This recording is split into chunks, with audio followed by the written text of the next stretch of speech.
तो क्वेश्चन लिखा है एमएस एक्सेल में वर्कशीट के विभिन्न वर्क व्यूज को समझाइए। तो माइक्रोसॉफ्ट लिखेंगे हम, माइक्रोसॉफ्ट एक्सेल के अंदर जब भी हम कोई भी डेटा को तैयार करते हैं या डेटा शीट या डेटाबेस तैयार करते हैं तो उसे हम अलग अलग वर्क व्यू में देख सकते हैं। किस में देख सकते हैं? तो माइक्रोसॉफ्ट एक्सेल के अंदर जो वर्क व्यू होता है वो 4 प्रकार के वर्क व्यू दिए गए हैं जो निम्न प्रकार है। Number 1 normal. क्या डालेंगे heading? Normal. Normal view by default आता है जब भी हम माइक्रोसॉफ्ट एक्सेल में कोई भी सीट को ओपन करते हैं या नई सीट बनाते हैं तो जो व्यू हमें दिखाया जाता है वो नॉर्मल व्यू होता है।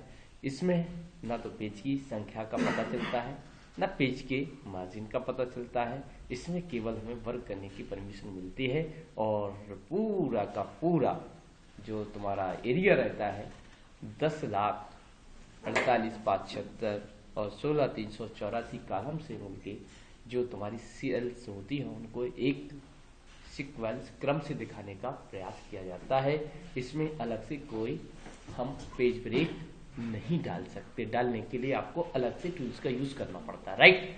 क्लियर? तो इसको हम नॉर्मल व्यू के नाम से जानते हैं। क्लियर? दूसरा हम लिख देंगे पेज ब्रेक प्रीव्यू। तो पेज ब्रेक प्रीव्यू का मतलब होता है कि भैया जब भी हम कोई भी डेटा तैयार करते हैं तो डेटा शीट तैयार करते समय जो भी हमने डेटा लिखा है तो केवल पेज ब्रेक प्रीव्यू में वह डेटा के अलावा कोई दूसरी चीजों को दिखाने का इसमें प्रयास नहीं किया जाता है। इसमें वास्तविक पता ये चलता है कि आपका कितने पेज में डेटा लिखा गया है, बना गया है, कितने सीट में डेटा जा रहा है, डाटाबेस कितने पेज में प्रिंट होगा। इस पूरी जानकारी को देने के लिए हमें प्रीव्यू पेज ब्रेक प्रीव्यू, जिससे हमें पता चलता है यदि हम आप लिखेंगे यहाँ पर तो वो पेजों की संख्या को दिखाने का काम करता है और जहां से पेज डिवाइड होता है वहां से एक डॉट डॉट करके ब्लू कलर की लाइन को डालने का काम करता है।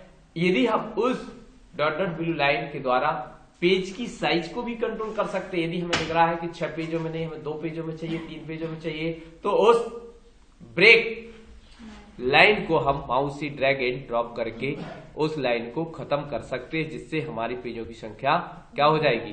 कम हो जाएगी। इस तरीके से हम पेजों की संख्या को कंट्रोल कर सकते। देखिए पूरा का पूरा डेटा एक पेज में नीचे, अब नीचे चौड़ाई आ गई तो 2 पेज में आ गया, 3 पेज में आ गया। यदि हम इसे भी कंट्रोल करना चाहें तो क्या कर सकते हैं? इस ब्रेक को हम उठा के नीचे ड्रैग एंड ड्रॉप कर देंगे तो ऐसा करते ही पेजों की संख्या फिर चेंज हो जाएगी। इस तरीके से हमारा डेटा 2 पेजों में आ जाता है। जी हमारे पास माइक्रोसॉफ्ट वर्क व्यू के अंदर जो सेकंड ऑप्शन दिया गया है पेज ब्रेक प्रीव्यू के द्वारा ही हम ऐसा कंट्रोल कर सकते हैं, नॉर्मल के द्वारा नहीं। इसे ही हम पेज ब्रेक प्रीव्यू के नाम से जानते हैं, जो पेज की वास्तविक स्थिति का ज्ञान कराता है और साथ ही जो आपका डेटा लिखा है उसी को दिखाता है और बाकी खाली स्पेस को ब्लैक डार्क स्पेस के रूप में दिखाता है। दिखा रहा है ना बाजू में? क्लियर? समझा दो। अगला टॉपिक है तुम्हारा पेज लेआउट। इंपॉर्टेंट होता है। पेज लेआउट व्यू क्या काम करता है? आपके वास्तविक पेज की पोजीशन को बताने का काम करता है कि वास्तव में आपका पेज कितना है, ऊपर हेडर फुटर आपने कितना स्पेस छोड़ा है, डाला है। जिस सारी जानकारी देने का काम कौन करता है? कौन करता है? तो इससे हमें वास्तविक स्थिति का भी ज्ञान हो जाता है कि वास्तव में जो हमारा मैटर प्रिंट करने जा रहे हैं वो प्रिंट होगा कि नहीं होगा, और होगा तो ऊपर से कितनी जगह छोड़ेगा, नीचे से कितनी जगह छोड़ेगा। ये सारी स्थिति का ज्ञान हमें पेज लेआउट के माध्यम से हो जाता है कि लेफ्ट में, राइट में, टॉप में, बॉटम में और हेडर में और फुटर में हमने क्या लिखा है और कितना मार्जिन छोड़ा है और आवश्यकता पड़ने पर हम यहीं से हम क्या कर सकते हैं, उसका मार्जिन को भी कंट्रोल करके देख सकते हैं कि हमने जो मार्जिन दिया है वो सही दिया है कि नहीं दिया है या और कितना देना है। देखिए अभी हमने ज्यादा बढ़ा दिया। तो इस तरीके से हम पेज लेआउट के माध्यम से पेज की वास्तविक स्थिति का ज्ञान करके देख सकते हैं कि हमारा जो मैटर है वो लेफ्ट राइट में कितना जगह छोड़ रहा है और मैटर पूरा आ रहा है कि नहीं आ रहा है। तो प्रिंट प्रीव्यू की जगह पर हम पेज लेआउट का भी प्रयोग कर सकते हैं, जिससे हमारे वास्तविक डेटा का पता चलता है कितने पेजों में डेटा प्रिंट हो रहा है। और इसके बाद देखने के बाद डायरेक्टली यदि हम इस पेज लेआउट से संतुष्ट हैं तो केवल कंट्रोल P का यूज करके हम प्रिंटिंग का कार्य संपन्न कर सकते हैं। क्लियर? तो इस तरीके से हम पेज लेआउट को समझा सकते हैं। तो वापस हम नॉर्मल की ओर चलते हैं। फिर हम हमारा आया कस्टम व्यू।